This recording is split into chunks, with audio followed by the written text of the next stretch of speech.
ഇത് ശ്രീ രമേഷ് കുമാർ. തിരുവനന്തപുരം ജില്ലയിൽ വട്ടിയൂർക്കാവ് കൊടുങ്ങാനൂർ നിവാസിയായ ഇദ്ദേഹം ഒരു ടാക്സി ഡ്രൈവറാണ്.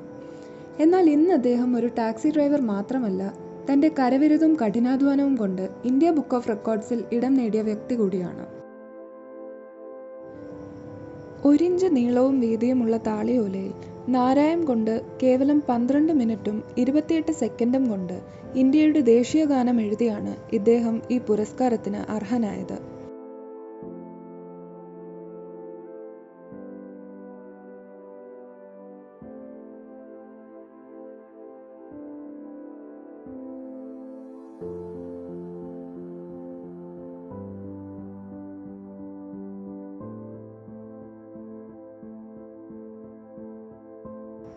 ഗുരുക്കന്മാരില്ലാതെ ഓംകാരത്തെ ഗുരുവായി ധ്യാനിച്ചാണ് അദ്ദേഹം അന്യം നിന്നുപോയ താളിയോല എഴുത്തിനെ പുനരുജ്ജീവിപ്പിച്ചത്.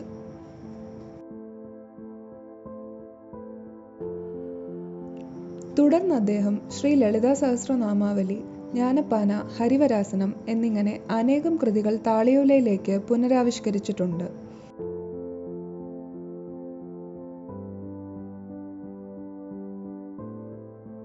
നിലവിൽ അദ്ദേഹം ദേവീമാഹാത്മ്യം താളിയോലയിലേക്ക് രൂപമാറ്റം നൽകുന്നതിൻ്റെ പണിപ്പുരയിലാണ്.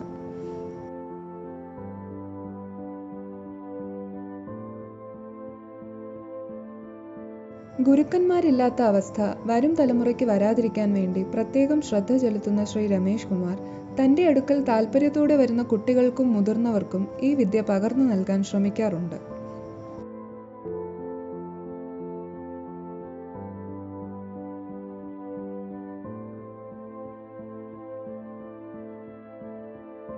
താളിയോലയിൽ എഴുതി തയ്യാറാക്കി വച്ചിരിക്കുന്ന വന്ദേമാതരവും ദേശീയ ഗാനവും ഇന്ത്യൻ പ്രധാനമന്ത്രിക്ക് കൈമാറണമെന്ന ആഗ്രഹം എത്രയും വേഗം പൂവണിയുമെന്ന പ്രതീക്ഷയിലാണ് അദ്ദേഹം.